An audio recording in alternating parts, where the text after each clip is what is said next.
오늘은 갈라디아서 강해의 14번째 말씀을 나누고자 합니다. 제목은 악한 수고와 복음적 수고라는 제목입니다. 갈라디아서는 교리서신이라고 합니다. 목회서신, 옥중서신, 그리고 기타 서신이 있는데 특별히 갈라디아서는 교리서신에 속하는 장르입니다. 교리서신, 그러니까 교리적인 내용들을 담고 있는 것이죠.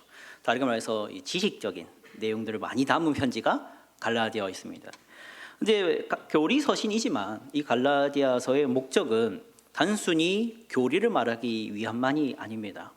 갈라디아서는 분명히 복음을 무엇이라고 정의해야 되는가, 복음이 무엇인가를 선명하게 말하지만 또 한편의 목적은 바울 자신의 변호를 위해서 쓴 편지이기도 합니다.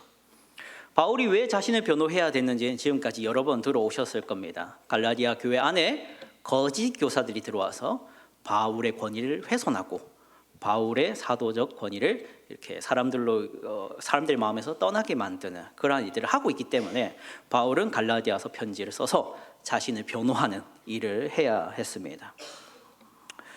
그런데 이런 갈라디아서 본문을 설교자로서 이렇게 본문을 이제 대하게 되지 않겠습니까?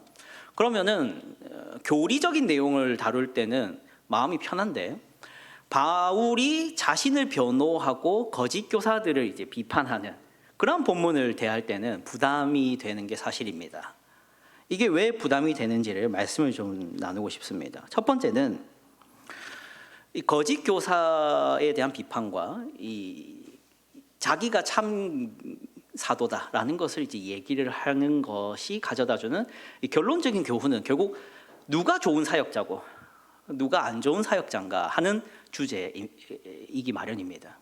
그러면 첫 번째로는 지금 이 시간이 전문인 사역자 세미나 시간이 아니라는 것입니다. 이곳에 앉아 계신 대부분의 청중들은 전문 사역자가 아니라 사실 평신도입니다. 그렇다 보니까 오늘과 같은 본문을 설교할 때 와닿지 않는 그런 문제가 염려가 또 됩니다. 다른 하나의 염려는 올바른 사역자에 대한 얘기를 해야 되는데 그렇게 되면 사역자인 제가 부끄러워지고 두 번째는 저 자신을 변명하는 것 같은 그러한 모양새이기 때문에 부담이 됩니다. 세 번째 부담은 틀린 사역자에 대한 얘기를 해야 되지 않겠습니까? 거짓 교사를 얘기를 해야 되니까. 그렇게 되면 이제 특정 사역자를 제가 의도적으로 비판하는 것 같은 그러한 모양으로 비칠 수 있는 염려가 됩니다.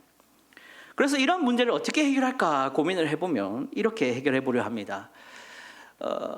이 바울이 지금 거짓 사역자, 거짓 교사와 자신이 참 사역자라는 것을 얘기를 하지만 이게 사역자에게만 적용되는 것이 아니라 우리가 하나님의 교회로서 함께 동력해서 복음을 전하는 하나의 교회라는 원리에서 우리가 함께 복음을 위해서 일하는데 우리 모두의 수고가 올바른 수고는 어떤 모습이어야 하고 올바르지 못한 수고는 어떤 모습인가 이것에 집중해서 그것을 강조하면서 오늘 말씀을 나누고자 합니다. 그러니까 이 말씀을 들으면서 이게 설교하는 그리고 목회하는 사람들만의 얘기가 아니라 함께 복음을 전하고 있고 혹은 개인적으로 각자 복음을 전하고 계시지 않겠습니까?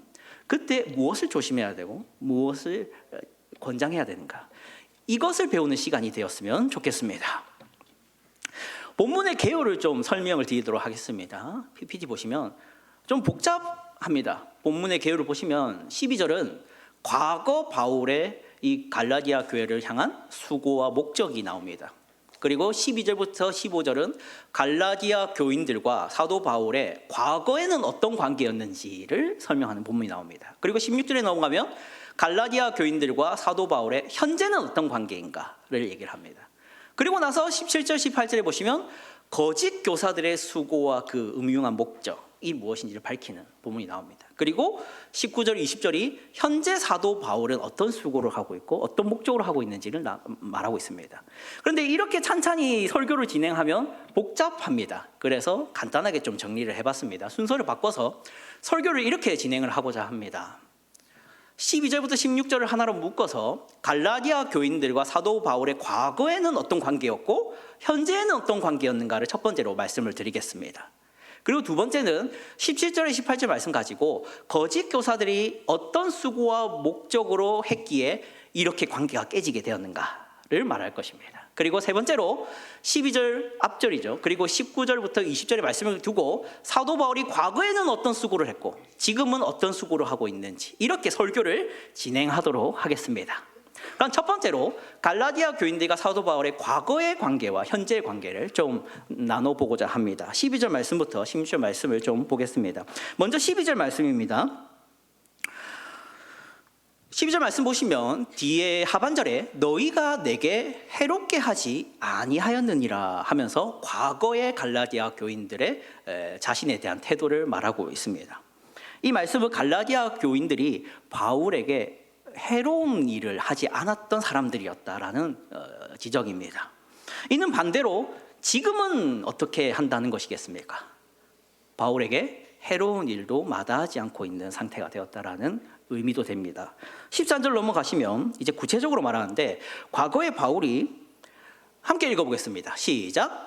내가 처음에 육체의 약함으로 말미암아 너희에게 복음을 전한 것을 너희가 아는 바라. 아멘. 바울이 이 전도 여행 중에 이 무슨 약함인지는 모르겠지만 고질병이 도졌는지 아니면 전도 여행 중에 맞았던 부위가 악화되었는지는 모르겠습니다. 중요한 것은 육체가 연약해서 갈라디아 교인들에게 복음을 전하게 되었다라고 얘기를 합니다. 아마 그곳에서 육체를 치료하면서 요양하면서 복음을 심도 깊게 가르쳤던 것 같습니다. 그리고 14절 말씀 보시면 같이 읽어보겠습니다. 시작. 너희를 시험하는 것이 내 육체에 있으되 이것을 너희가 업신여기지도 아니하며 버리지도 아니하고 오직 나를 하나님의 천사와 같이 또는 그리스도 예수와 같이 영접하였도다. 아멘. 너희를 시험하는 것이 내 육체에 있었으되 이 무슨 말이냐면 바울이 이제 콜록콜록 하지 않겠습니까? 콜록콜록하고 다리를 절 수도 있고 아니면 여기저기가 멍이 들어있거나 혹은 피부병이든 하여튼 육체로 드러나는 질병을 가지고 있었지 않겠습니까? 그런 상황에서 예수 그리스도를 믿으십시오 라고 전했던 것 같습니다. 저 진지하게 하고 있습니다. 그랬던 것 같습니다. 그러면 당연히 시험이 들 수 있는 부분이 있지 않겠습니까? 예수 믿으면 구원받는다, 예수 믿으면 복받는다는 얘기를 해야 되는데 전하는 바울 본인이 이러고 있으니까 갈라디아 교인들 입장에서는 이거를 믿어야 돼 말아야 돼 하는 생각이 있었을 수도 있는 것입니다. 그런데 바울이 뭐라고 합니까? 너희가 나를 어떻게 영접했다고요? 천사와 같이 혹은 그리스도 예수와 같이 영접하였다. 너희는 그때 정말 나를 잘 대해줬다. 시험 드는 내 모습이 있었음에도. 그런데 15절 말씀 이제 보겠습니다. 같이 읽어보겠습니다. 시작. 너희의 복이 지금 어디 있느냐? 내가 너희에게 증언하노니 너희가 할 수만 있었더라면 너희의 눈이라도 빼어 나에게 주었으리라. 이게 처음에 질문을 합니다. 너희의 복이 지금 어디 있느냐? 이게 몰라서 묻는 게 아니라 의도적인 거죠. 없다는 겁니다. 너희의 그 처음에 그 아름다웠던 모습이 지금은 보이지 않는다라는 얘기를 합니다. 너희가 그때는 할 수만 있다면 뭐까지 빼서 눈이라도 빼서 정말 대단한 것 같습니다. 눈을 빼서 줄 수 있을 정도로 바울을 사랑했던 모습이 있었던 것 같습니다. 그런데 이제 현재는 어떤지를 16절이 말하고 있습니다. 16절 말씀 보겠습니다. 같이 읽고 있습니다. 시작. 그런즉 내가 너희에게 참된 말을 함으로 원수가 되었느냐. 아멘. 그러니까 지금은 어떤 관계가 되었다는 것입니까? 원수가 되었다. 너희가 왜 이렇게 됐냐라는 것이죠. 그리고 나서 이제 바울은 왜 너희가 나를 이렇게 대하게 됐는지 그 이유를 17절 18절에서 말하고 있습니다. 같이 보겠습니다. 먼저 18절 말씀부터 보겠습니다. 18절 말씀 보시면 함께 읽어보겠습니다. 시작. 좋은 일에 대하여 열심으로 사모함을 받음은 내가 너를 대했을 때뿐 아니라 언제든지 좋으니라. 아멘. 이 말씀을 그냥 이렇게 개역개정 성경으로 읽으면 잘 이해가 안 됩니다. 그래서 제가 세번역 성경을 준비해봤는데요. 같이 읽어보겠습니다. 같은 본문입니다. 시작. 그런데 그들이 좋은 뜻으로 여러분에게 열심을 낸다면 그것은 내가 여러분과 함께 있을 때뿐만 아니라 언제든지 좋은 일입니다. 지금 바울이 같이 안 있는 동안 그 갈라디아 교회는 아까 말했듯이 누가 와 있었다고요? 거짓 교사들이 와 있었지 않습니까? 그들이 여기 말하는 그들입니다. 그들이 다르게 말해서 거짓 교사라고 내가 말하는 그 교사와 같은 자들이 좋은 뜻으로 여러분한테 지금 열심을 내고 있다면 다행이고 좋은 일인 것은 맞다. 이렇게 말하는 겁니다. 그리고 이제 17절 말씀을 보겠습니다. 같이 읽어보겠습니다. 시작. 그들이 너희에게 대하여 열심 내는 것은 좋은 뜻이 아니요 오직 너희를 이간시켜 너희로 그들에게 대하여 열심을 내게 하려 함이라. 아멘. 거짓 교사들이 이 바울의 입장에서야 거짓 교사라고 말하고 있지만 지금 갈라디아 교인들 입장에서는 열심 있는 사역자고 수고하는 사역자고 희생하고 나를 친절하게 대해주고 나에게 사랑 표현해주고 나를 위해서 짐도 들어주고 이 갈라디아 교인들을 위해서는 이게 마치 불구덩이도 들어가는 모습처럼 사역을 하고 있는 자들인 겁니다. 열심을 내는. 그런데 문제는 좋은 뜻으로 한다면 다행인데 그게 아니라는 것이죠. 무슨 뜻이라고 말합니까? 17절 다시 보시면 이렇게 말합니다. 오직 너희를 어떻게 하려고? 이간시켜. 이게 이제 세번역 성경에는 정확하게 좀 더 나옵니다. 세번역 성경 같이 읽어보겠습니다. 시작.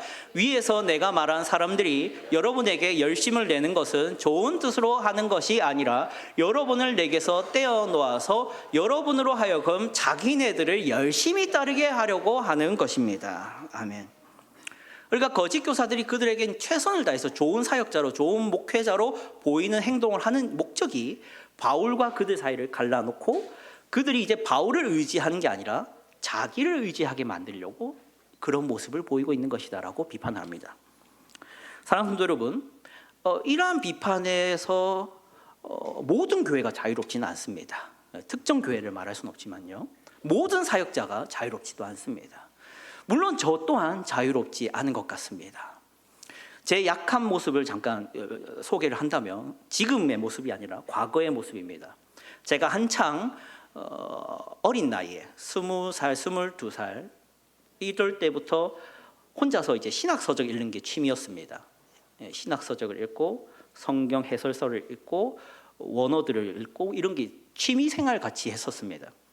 그러니까 이게 내 또래 애들은 모르는 성경의 지식들이 차지 않겠습니까? 그럼 이거를 이제 말을 하고 싶지 않겠습니까? 가르치려 되고 싶고, 얼마나 치기 어린 모습입니까? 20대 초반의 모습입니다. 그런데 어느 날은 이제 제가 말하는 거는 좋은데 이제 제가 말하는 것을 한창 듣고 있던 그 내담자라고 할까요? 그 상대방이 저한테 그런 내용을 나 혼자 따로 어느 책이나 설교를 추천해 주면 듣겠다. 그러니까 너한테 말고 내가 따로 시간 내서 시간이 없으니까 뭐 유튜브를 통해서 듣든 책을 통해서 듣든 추천해 달라. 내가 듣겠다라고 말을 하는 겁니다. 그러면 제가 아까까지 명분 좋게 이걸 어떻게 말해야지, 전해야지라는 명분을 가지고 있었지만 그 순간 제 마음속에 어떤 교묘한 마음이 올라오냐면 말해주기 싫다입니다.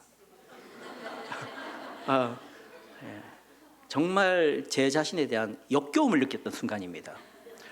말해주기가 싫은 겁니다. 왜 말해주기 싫으면 이 아이가 이제 나한테 안 오니까 그런 겁니다.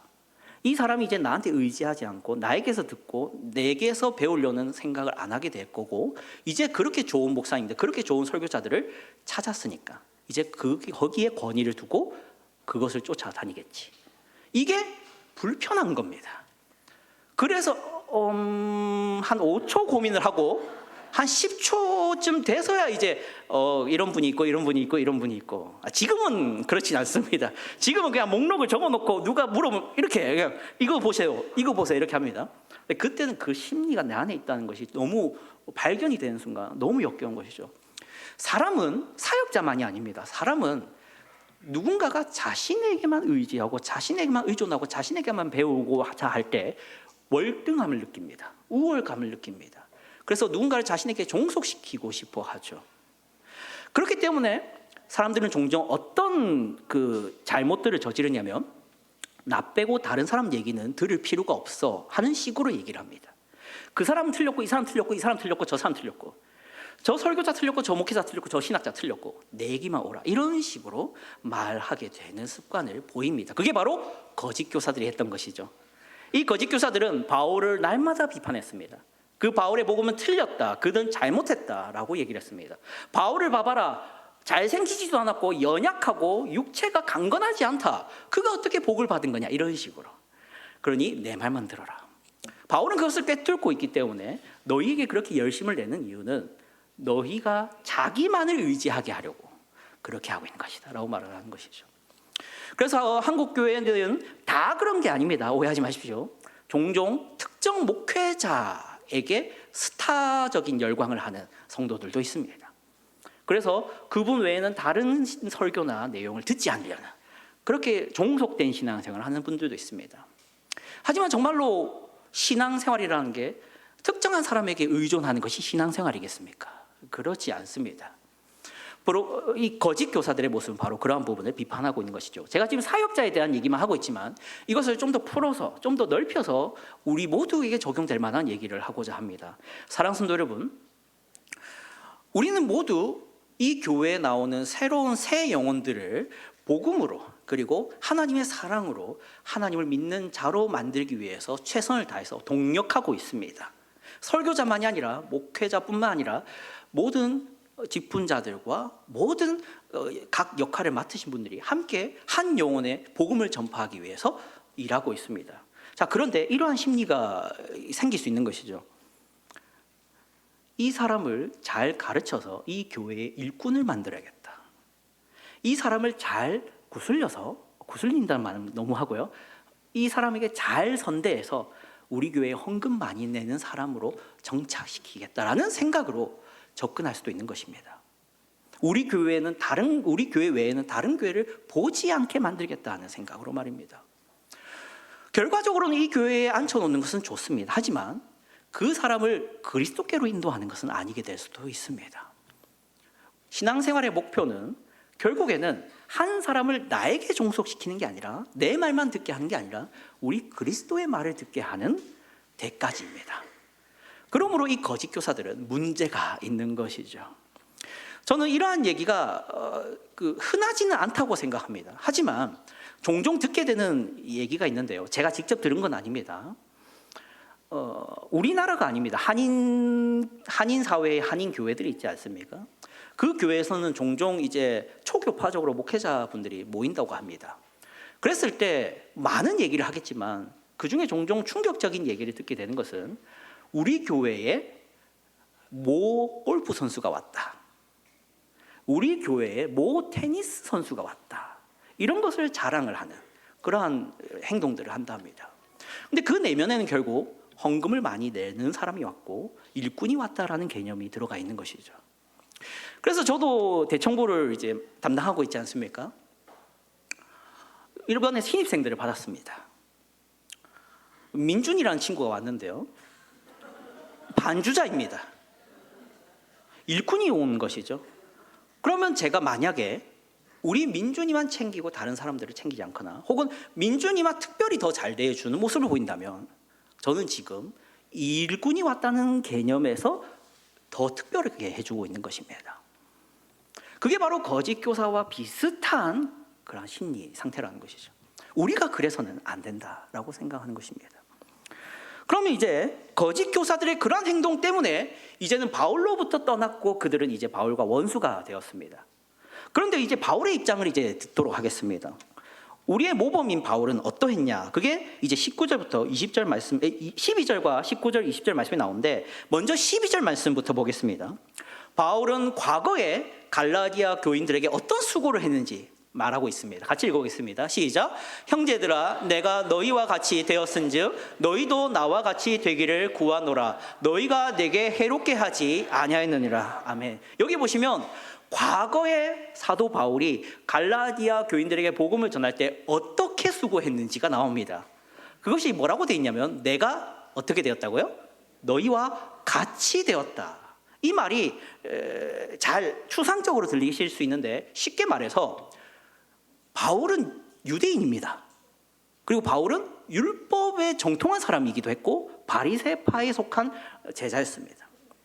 그럼 그의 삶은 경건 그 자체일 것입니다. 그런데 지금 갈라디아는 이방 땅이죠. 그곳은 음란하며 술을 쉽게 마실 뿐만 아니라 그들은 음주 가무가 다 이방 종교적인 문화로 가득한, 그리고 동성애뿐만 아니라 이성애도 문란하게 하던 지역일 것입니다. 그럼 그곳에 가서 사역을 할 때 바울이 유대인으로 고상하게 있었다는 것입니까? 그렇지 않습니다. 어떻게 되었다고요? 내가 너희와 같이 보일 정도로 너희와 함께 했다라는 것입니다. 이것은 많은 것을 희생하면서 그들 같이 되어주면서 그들을 한 사람이라도 더 구원하기 위해서 희생한 것을 말합니다. 여기에 대해서 깊게 다루진 않겠습니다. 중요한 것은 뒤에 있습니다. 목적이 뭐라고 합니까? 너희도 나와 같이 되기를 구하노라입니다. 사랑하는 성도 여러분, 아까 거짓 교사들은 한 사람들에게 왜 열심히 했다고 했습니까? 나에게 종속된 신앙생활을 하게 하려고 했다고 합니다. 그런데 사도 바울은 지금 자기도 동일하게 수고를 했는데 목적이 뭐라고 하죠? 나와 같이 되기를입니다. 그러니까 나에게 종속돼서 내 제자가 되기를 원한다는 게 아니라 나와 똑같은 사람이 되기를 원한다는 것입니다. 사랑하는 성도 여러분, 사도 바울이 어떤 사람입니까? 갈라디아서 2장 20절인데요. 한번 펼쳐서 보도록 하겠습니다. 갈라디아서 2장 20절입니다. 2장 20절. 유명한 구절인데요. 갈라디아서 2장 20절 같이 읽어보겠습니다. PPT가 준비되지 않아서 죄송합니다. 같이 읽어보겠습니다. 시작. 내가 그리스도와 함께 십자가에 못 박혔나니 그런즉 이제는 내가 사는 것이 아니요 오직 내 안에 그리스도께서 사시는 것이라. 이제 내가 육체 가운데 사는 것은 나를 사랑하사 나를 위하여 자기 자신을 버리신 하나님의 아들을 믿는 믿음 안에서 사는 것이라. 아멘. 거짓 교사들은 결국 사람들에게 잘 대해주고 최선을 다해서 목회하고 최선을 다해서 좋은 것을 제공해서 나를 따르는 사람을 만들려고 했지만, 사도 바울은 나를 따르는 사람 필요 없다. 누구를 따르는 사람을 만들고 싶다는 겁니까? 그리스도를 따르는 사람. 그게 올바른 복음 사역이고 올바른 교회의 사명입니다. 우리 교회는 우리 모든 성도님들은 한 영혼을 복음으로 전도할 때 여러분에게 종속돼서 여러분에게 의지하는 사람을 만들면 안 됩니다. 어떤 사람을 만들고자 해야 됩니까? 나와 같이 그리스도를 바라보고 나랑 똑같이 그리스도를 붙잡을 수 있고 나와 함께 울고 웃으면서 그리스도를 말할 수 있는 사람, 그 사람을 만들고자 해야 되는 것입니다. 그 사람은 절대 여러분을 존중하거나 존경하거나 여러분에게 종속된 모습은 보이지 않을 것입니다. 그래서 그것은 어떤 메리트도 못 느끼고 어떤 이득도 여러분에게 줄 수 없는 사역입니다. 하지만 우리 그리스도께서 기뻐하시며 즐거워하시는 사역이라는 것을 기억하는 여러분 되길 바랍니다. 자, 이제 마지막으로 그럼 바울이 과거의 수고가 그랬다는 것인데 이제 현재의 수고는, 그 목적은 무엇인지를 보도록 하겠습니다. 19절 20절 마지막 본문입니다. 19절 말씀 같이 읽어보겠습니다. 시작. 나의 자녀들아, 너희 속에 그리스도의 형상을 이루기까지 다시 너희를 위하여 해산하는 수고를 하오니. 여기까지만 읽겠습니다. 여기 보시면 다시 너희를 위하여 해산하는 수고를 하겠다 합니다. 왜 다시입니까? 이 갈라디아 교인들이 바울의 수고를 몰라주고 이간질에 넘어가서 떠났지 않습니까? 떠나서 이제 바울은 또다시 그 수고를, 해산의 수고를 또다시 하겠다는 것입니다. 사랑하는 성도 여러분, 여기 해산의 수고라는 것이 무엇인지 우리 어머니들은 잘 아실 겁니다. 저는 모릅니다. 그래서 제가 말해봤자 자격이 있을지 모르겠습니다. 근데 해산의 고통을 보통 산고라고 하지 않습니까? 그것은 정말로 고통스러운 일이라고 많이 들었습니다. 바울이 그것과 비교해서 자기의 사역을 해산의 수고라고 말합니다. 근데 왜 해산의 수고라 할까요? 두 가지 이유에서 그렇습니다. 첫 번째는 이것입니다. 바울이 목적하는 이 수고의 목적은 너희 속에 이루기 원하는 게 있기 때문입니다. 사랑하는 성도 여러분, 속을 바꾸는 것과 겉을 바꾸는 것은 차원이 다른 사역입니다. 우리 모두의 사역, 우리가 한 영혼을 바꾸기 위해서 하고 있는 이 사역과 헌신들은 새로 오는 영혼들을 겉을 바꾸기 위한 사역입니까? 아닙니다. 우리의 사역은 그들의 내면을 바꾸기 위해서 하는 사역입니다. 그래서 여기 소개라고 말하고 있는 것입니다. 사랑하는 성도 여러분, 그 사장님이 직원의 얼굴을 웃게 하려면 어떻게 하면 되겠습니까? 네, 여러 가지가 나오죠. 첫 번째, 돈을 지어주는 긍정적인 방법도 있습니다. 두 번째, 부정적인 방법은 뭐가 있겠습니까? 해고라는 단어를 꺼내면 되겠죠. 혹은 그냥 갑질을 해도 괜찮을 겁니다. 자, 그러나 그렇게 해서 그 직원의 얼굴은 웃는 모양을 만들 수는 있습니다. 하지만 그 직원의 내면을 웃게 만들 수는 있는 것입니까? 없습니다. 그만큼 내면을 바꾸는 일은 힘든 일입니다. 왜냐하면 그것은 윽박지르고 화를 내서 바뀌는 게 아니기 때문입니다. 내면은 감동을 줘야 됩니다. 내가 그를 사랑한다는 것을 느끼게 해줘야 됩니다. 우리 그리스도와 하나님의 사랑을 깨닫게 해줘야 되는 일입니다. 그것은 지난한 일입니다. 너무 지루하고 힘든 일입니다. 그래서 해산의 고통인 것입니다. 두 번째는 어떤 이유에서 어려우냐면 우리의 복음 사역은 단회적인 게 아니기 때문입니다. 사랑하는 성도 여러분, 사도 바울이 분명히 뭐라고 말하고 있습니까? 다시라고 말하고 있습니다. 왜 다시가 됩니까? 이미 복음은 한번 전했지 않습니까? 우리가 복음을 한번 전했으면 복음을 전한 거 아니겠습니까? 그럼 이제 우리의 수고는 끝난 것 아니겠습니까? 그렇지 않습니다. 다시 한번 본문을 보십시오. 19절 말씀입니다. 나의 자녀들아, 너희 속에 무엇을 이루기까지입니까? 그리스도의 형상을 이루기까지 내가 수고를 하겠다는 것입니다. 사랑하는 성도 여러분, 복음을 전한다는 것은 소리를 바란다는 게 아닙니다.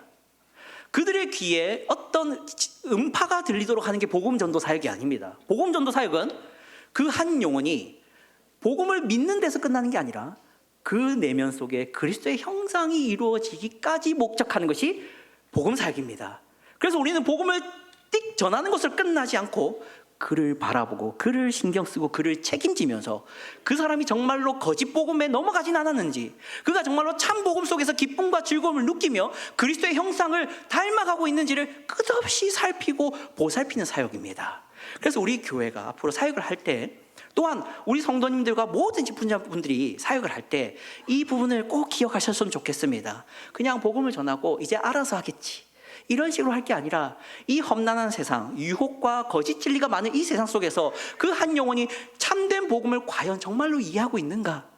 혹은 거짓된 복음에 혹시나 다시 넘어가진 않았을까? 전전긍긍하면서 끝까지 책임지며 생각하고 고민하고 그를 위해서 기도할 줄 아는 우리 모든 양정제일교회 성도님 되기를 주님의 이름으로 축복합니다. 기도하겠습니다.